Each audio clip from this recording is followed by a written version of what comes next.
Do you understand the words that are coming out of my mouth? Quiet, numbskulls, I'm broadcasting. Can we get serious now? One thing that did happen during the 60s was some music of an unusual or experimental nature did get recorded and did get released. Now look at who the executives were in those companies at those times. Not hip young guys. These were cigar-chomping old guys who looked at the product that came and said, I don't know. Who knows what it is? Record it, stick it out. If it sells, all right. We were better off with those guys than we are now with the supposedly hip young executives who are making the decisions of what people should see and hear in the marketplace. Success in the music business begins with a dream, a vision. This podcast will give you, the listener, the insight and tools to turn that vision into a reality. Meet the industry professionals who work day by day behind the scenes, helping to make those dreams come true. Welcome to the business side of music. On the show with us today, he is the CEO of the company Merlin, which is an independent digital music licensing partner. That in itself is a mouthful, and we're going to find out what Merlin does. Jeremy Sirota is with us here in Podcast World. Jeremy, welcome to the show. Hey, thanks, Bob. Really excited to be with you today and talk to you and talk to your audience. When we got the email regarding Merlin and I started looking at it and realizing that you provide a platform of sorts, and I'm going to ask you to please clarify things as I go along, but you really are providing a service for the independent artist in creating deals with distribution, streaming services. How does Merlin fit into all that? Great question. And yes, our tagline is a little bit of a mouthful, but we do a lot. We're in fact quite a small company for how much we do. And that's really focused on helping our members. And that's labels, that's music distributors, that's other rights holders, anyone who controls rights. We want to give them access to premium deals with the most important platforms in the world. And that means the likes of Apple, Facebook, are now known as Meta, Spotify, TikTok, YouTube. We recently announced our deal with Pinterest, a first-in-time deal with Pinterest now to allow them to use music on their platform. And we strike those deals for our members, and then our members can choose to participate in those deals and get the value out of those premium deals that we strike those platforms. And then on the flip side, we're providing value to those platforms. We're a partner to them to help them access the largest basket of independent rights in the world. And by that, I mean our global membership represents 15% or more of the recorded music market from around the world. So it's an incredibly rich and diverse set of music that all these platforms can now have access to by striking a single deal with Merlin that we do for our members. When you talk about platforms and music, that is such a wide stroke of the paintbrush, for a lack of a better term. So I want to focus on one in particular for a moment, because that's really the one I find the most intriguing, and that is Pinterest. I never would have thought, now I will say, I am not a Pinterest user, so bear with me, but Pinterest and music together, how does that work? Yeah, so Pinterest is one of the largest social platforms in the world. It was one of the few not really engaged with music. And what they've recently started doing, and call it the last 24 months, is getting more engaged with video. You probably, and a lot of your audience probably knew them primarily as images. People use them for all sorts of different purposes, especially in the creative fields. They have a huge cooking and recipe component for their platform. But they've started moving more aggressively into the video space, into the short form video space. And what happened is that they reached out to me. I knew someone there from all the way back when he was at Twitter. He and I then overlapped when I was at Facebook for 2 years. And about, call it 18 months ago, he reached out just to talk about music and the value of music and the role it could serve for their users on the platform. And that kicked off, call it 12-month conversation with him, with his product teams, with the engineering teams, with people across that company to talk about the value of music and what it could do for the platform. And that led to what they're doing now, which is allowing their creators on their platform to add music into the videos that they put out to their fans on Pinterest. And so it's a really exciting partnership for a couple of reasons. One is it's not that often that new platforms of that size come into the music space, which is very exciting. It's dynamic for our members and for independents because we're only one of two partners that they're working with in this space right now. And more importantly, it creates this new innovative way for music to attract to new fans, to connect and make new fans. And so I'm really excited about this one. This one's been a long time in the making, but that's not unexpected. These conversations take time for existing platforms to realize the value of music. And now it's coming upon Pinterest, our members, to really maximize the value of that, to showcase how this can be valuable both directions. So let's back up even a few more steps, if you don't mind. And let's talk about the creation of Merlin, why that was created, and how does that separate itself from other digital music licensing platforms? Yeah, so Merlin was really born out of the beginnings of the digital evolution. Independents saw this evolution coming, and what they were most concerned about, which was the dependence that they might have to not be able to own their own futures, separate and apart from the major recorded companies. Back then, there were 5 of them. Now we're down to 3. So the 3 are Universal, Sony, and Warner, with Merlin sometimes being considered the major for independents. And what's so amazing about independents, beyond their entrepreneurial spirits, is the artists that they work with and the creativity and diversity of music that comes from them. And that's what's so powerful about them. What's challenging is that it's fragmented. There is no one independent that stands out as the independent of the size that a Universal might have. And so the idea is by bringing together independents into this entity, Merlin, that would negotiate collectively on their behalf, that we could take that fragmentation and make it, instead of a weakness of being disintermediated or not even having access to the market, and create that access through Merlin. And that creates tremendous value for the members so they can access these platforms, so they can have premium deals with them, but also create value for the platform so that similarly they can get access into the independent space in independent music in a world in which it could be really difficult to strike so many deals with independents around the world. And so that was the thesis. And what's borne out over the last 14 and next year, our 15th anniversary, is that the value of Merlin becomes even more important over time. And that's proven itself time and time again that the value to our members is supremely important, but the value to the partners is just as important to them so that they can access this incredible repertoire. When you talk about almost 15 years of this happening, the industry as a whole has changed. And I think part of that has to do, at least initially, when you go back 15 years ago,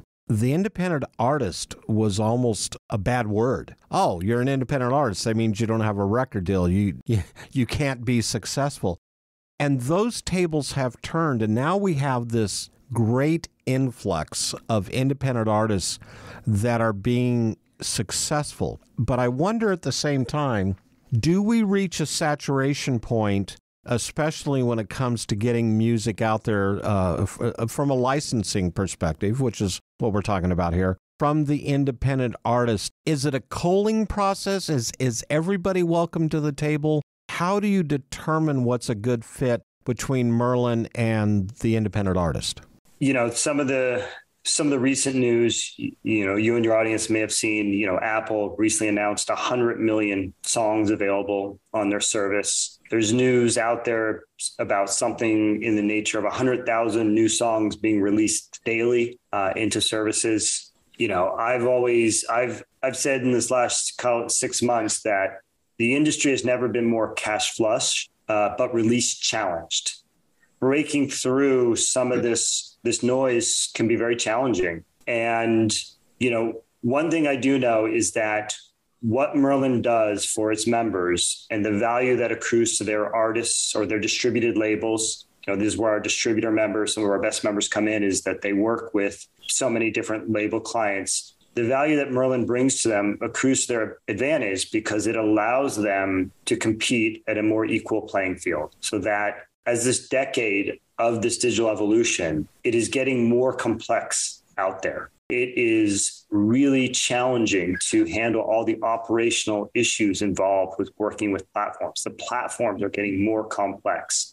The deals earlier this year, I saw the most complex deal in digital music I've ever seen in my career. And that's great. That's great news because it means digital platforms are seeing increased value and finding more and more ways to use music within the platforms. So for us, what we see the value of Merlin is not just around these premium deals, but because we are such a trusted voice for our members. We operate like a not-for-profit. We are owned by our members, we're governed by our members, and we have a very member-led philosophy. And because we don't have any investors looking for an exit, our members have such a high degree of trust in what we do. And that allows us behind the scenes to help educate them so much into how the marketplace is evolving. And that value that we give to our members is something they can then pass on to all of their clients, whether labels, whether artists, to help them navigate just an increasingly more fragmented, right? There are more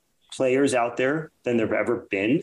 There are more people trying to break into music than ever before. We just talked about Pinterest earlier. We also just struck a deal with a company called Kuaishou out of China that has a short form video content platform. So trying to understand and navigate all these services, YouTube just launched Creator Music, which is a sort of new iteration around how creators can use music. All these different elements of the digital ecosystem, people need to be educated and understand how to get the most value out of them. And that's where I see Merlin continuing to evolve and provide more into our membership so artists can thrive in this increasingly difficult climate to really break through with their music. On the show with us today, Jeremy Sirota, who is the CEO of Merlin. Hi, I'm Rachel Bronstein with Life's Jam. Check out my episode on the business side of music. You're listening to the business side of music. Hey friends, this is Dr. Garrett Hope. I am a speaker, coach, and composer. I am also host of the Portfolio Composer podcast and founder and executive director of the Ultimate Music Business Summit. The third annual Ultimate Music Business Summit is a 3-day virtual conference that'll be held on January 5th, 6th, and 7th, 2023. This 3-day virtual event features over 24 speakers to help you build your music business. As a musician, you care about your art. You want to make a difference in your community and in the world. You want to pass your knowledge on to your students, and you want to do more than trade your time for money and just get by every month. UMBS is all about the one thing you didn't learn in music school, realizing that you are a business. It offers dozens of ways to build a career as an independent musician, including marketing, copywriting, studio development, mindset, money, and networking opportunities. Whether you're a composer, touring musician, studio teacher, recording artist, or professor, UMBS is for you. Get your ticket now at musicsummit.biz. As a musician, you have a dream, that vision of what success looks like for you. Though it's not only about the money, money is part of it. Whether you've been extremely successful or you're just striving to maintain a regular cash flow, you need a plan. Money Concepts can help you develop a customized plan to achieve the financial stability and success you want. For over 40 years, Money Concepts has been providing holistic financial planning services to individuals, families, and business owners. As an independent firm, Money Concepts and their associates are committed to always represent the best interest of the client. It's really about a committed, benevolent interest in them personally. This independence, coupled with that committed, benevolent interest, means they represent you, the client, not a product supplier.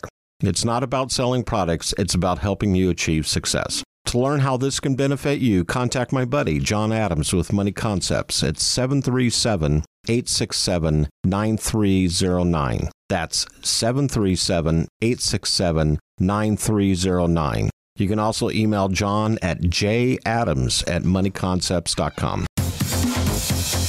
You're listening to the business side of music. Back on the show with us, Jeremy Sirota, who is the CEO of Merlin. You talk about companies like Kuaishou, which is a Chinese entity. Is the Chinese market, is it opening up to mainstream music these days? Because it's been such a closed, the Great Wall of China, and nobody's going to get in. How is that developing in a music scene? Because, my gosh, they've got probably the largest audience in the world outside of maybe India. That's right. And a highly engaged audience. Music plays a very large role in people's lives, as it does in many places around the world. Music is the most ubiquitous creative product put out there. And, Merlin has had an interesting role within China.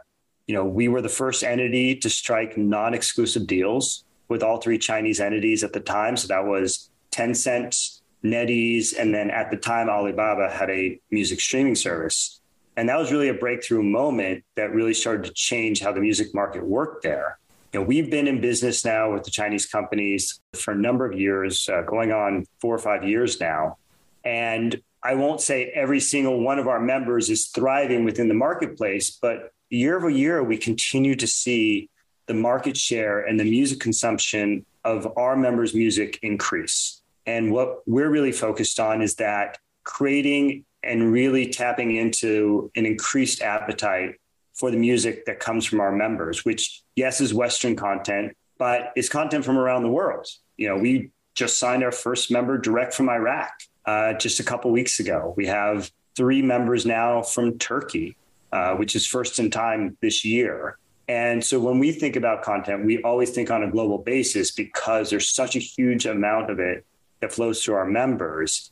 And one of the initiatives that we kicked off a year or so ago was around something we're calling Merlin Insights. How do we take the collective knowledge that we have from our members, anonymize it, aggregate it, but then use that to create supplementary insights that our members individually couldn't have. So, for example, they can better understand what do they need to be doing in China? How can they take more advantage and drive more fan engagement in China for their artists' music?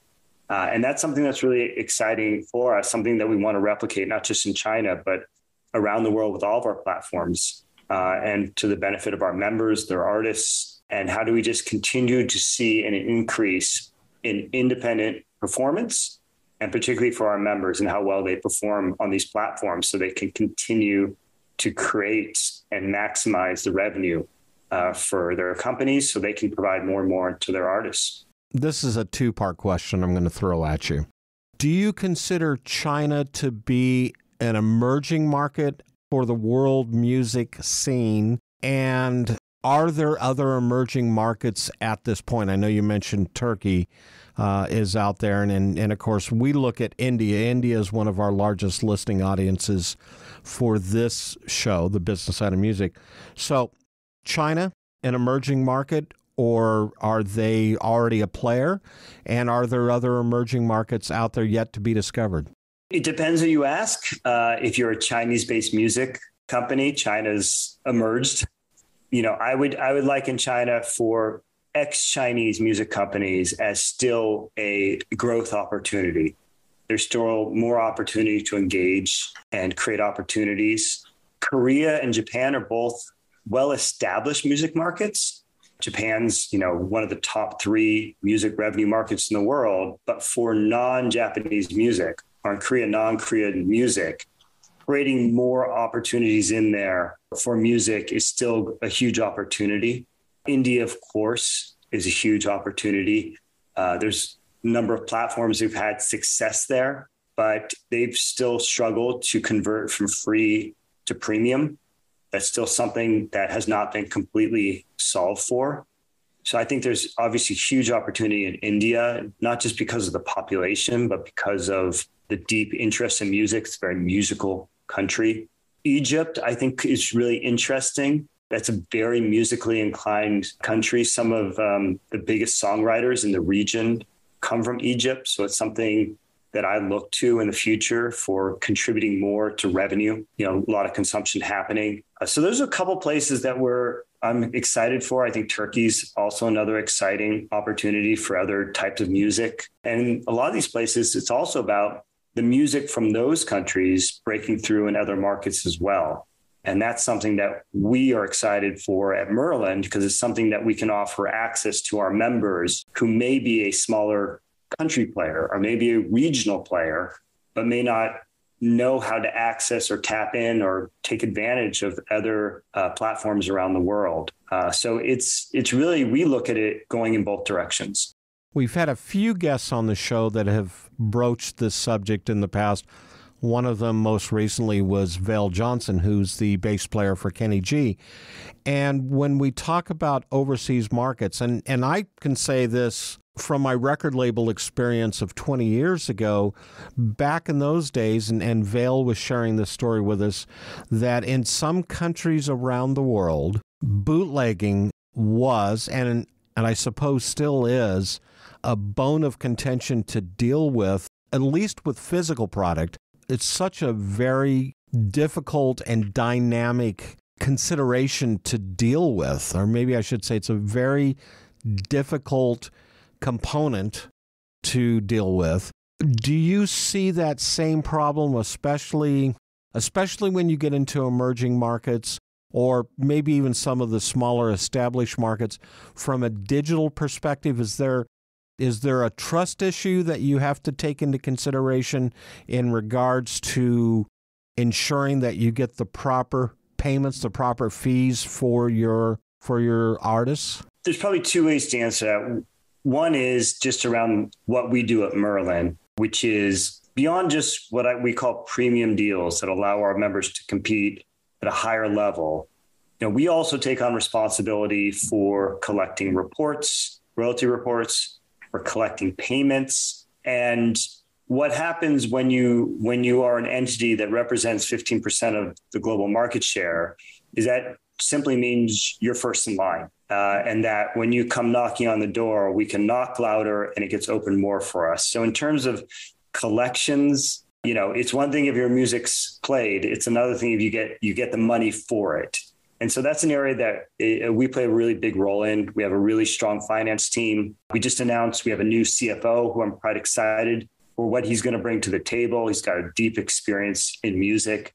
So that's something that has always been key to what we do on behalf of our members. The second answer to that is that, piracy and fraud in the digital age is taking another form in the sense of artificial streaming. So folks out there who are finding the loopholes within the system to basically get content onto the platforms, to artificially pump up how music is consumed on platforms. And that's an area where I've seen Merlin as being a real leader. We've been hyper engaged with the platforms around this. We've in fact been in front of it with some of our partners where we've been pointing out issues to them that they didn't even realize. And it's definitely a space we want to be a market leader because it has a ramification for people who are playing by the rules, that you can only split money so many different directions. And when you have a fixed pool of money coming in, whether from a streaming service, a social music service, there's only so much money coming in. And if it's being siphoned off, it just means artists, rights holders, labels, it just makes it harder for them to compete and put out the quality of music they do. So that's a space that we see Merlin playing a strong role to help make sure that there is a fair system and people are playing by the rules out there. How do you suss out when it comes to the rights holders of the content creator who has the music, and how do you suss out who is the actual owner of that? I'm Joe Blow and I've created an album, got everything copyrighted. I submit the music and somebody already has it out there. Does that happen? And if so, how do you circumvent that from continuing? Yeah, there's a couple ways. And this goes back to the nature of Merlin. We have, 500 plus members. Now, that's a slightly deceptive number in the sense that some of our distributor members might represent hundreds, if not thousands of labels as their clients. which is where we get to more than 20,000 labels being distributed through Merlin. But 500 is still a relatively small number compared to the number of potential members around the world. And that's because we have unique qualifiers. We're not just a vendor. We're not a distributor. We're a unique creature within the music's ecosystem. I was talking earlier about, I don't have investors looking for an exit. The reason I say it that way is because we're entirely member funded. We have what we do. The way we fund ourselves is through an admin fee. We'd have a 1.5% admin fee, which as far as I can tell is the lowest in the world. And all we need to do with that admin fee is cover our budget.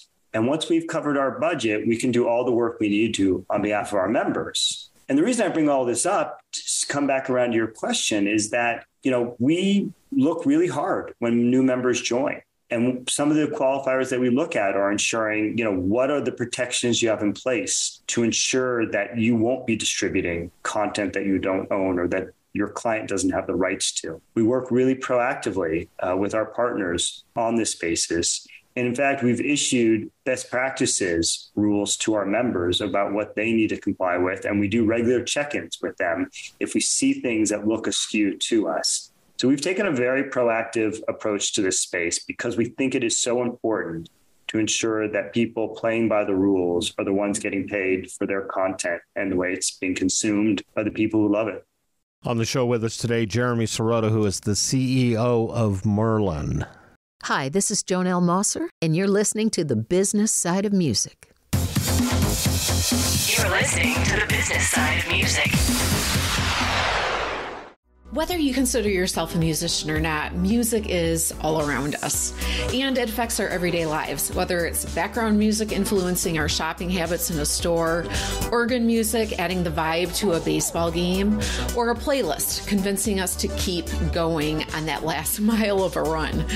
I'm Mindy Peterson, host of the podcast Enhance Life with Music, where we take a holistic look at music's benefits through the lens of science and medicine, entertainment, and business.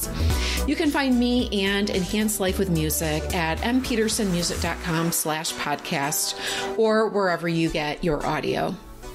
When you have a Korg synth at your fingertips, the possibilities are endless. Be it digital, analog modeling, altered FM, wave sequencing, or the multi-engine synth, Korg gives you easy access to a variety of features to help you get the perfect sounds quickly. Whether you're a professional musician or just starting out, Korg truly has a synthesizer to help you express yourself. Visit Korg.com or your favorite Korg dealer to get your hands on one of their products to create new music always. Korg, the official sponsor of the Business Side of Music. You're listening to The Business Side of Music. Back on the show with us, Jeremy Sirota, who is the CEO of Merlin. Okay, once again, I'm Joe Blow. I've created a project. I own some content. How do I go about getting this set up, getting into the Merlin system, and what should I anticipate I'm going to need, and what should I expect in return? Yeah, all really great questions. So the first step is you have to control rights. Do you control rights to songs? Do you control rights to a significant amount of songs? This is why an individual artist could be a member, but most of our members really are labels, distributors, and other rights holders, because there are responsibilities about joining Merlin. You have to be able to manage direct relationships with digital partners. You have to be able to deliver your content. We don't do delivery. We're not a distributor. You have to deliver your own content. You have to run your own marketing campaigns. You have to be ready to ingest raw reports that have a massive amount of data. So this is when I talked about we have unique qualifiers. These are some of those unique qualifiers about it. If they're interested in joining, we have a submission process on our website. It's merlinnetwork.org with 2 N's. We have an application. Everyone has to apply. There's in fact no exceptions. Doesn't matter how small or how big you are. And we look at every application. Every single applicant is reviewed internally by a team. I, in fact, join that call. We have a call twice biweekly that I join so that everyone has a fair shake. The unfortunate reality is most are turned down, which I wish we didn't have to. I wish we could allow everyone to join. but most aren't set up or qualified to join. And that's where our distributor members play such a key role. There's a real value in being part of a distributor that goes through Merlin, because they're getting the benefit of what Merlin does on their behalf. And that flows all the way through to the label down to the artist level. So that's the starting point. We spent a lot of time on our website to translate as much information about how we operate, what we do and what we don't do, and what our members need to do.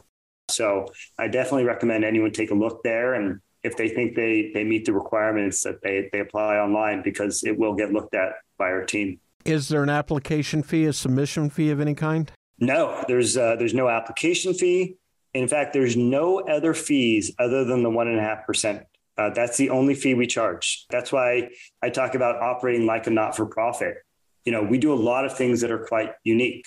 Many of our deals have equity components to it. When we sold our Merlin equity back in 2017, it was in the 9 figures. All that money got distributed to our members. We many times get advances that don't get recouped, and that's called breakage. If there's money left on an advance, that breakage gets paid through to our members. So all the value that we get in our deals all accrues to our members. And that's how we define our success. That's how we define our mission. That's how we've defined our North Star. That's how we set our company goals.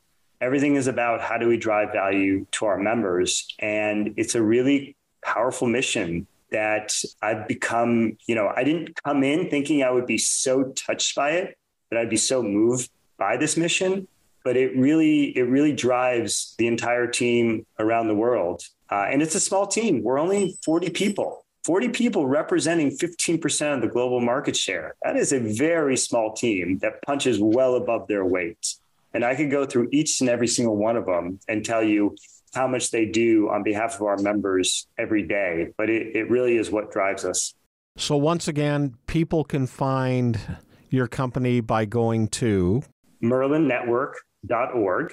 And there's a ton of information on there. And you can find us all over our socials. We're on Instagram, we're on Facebook, we're on LinkedIn, and it's just at Merlin Network with 2 N's.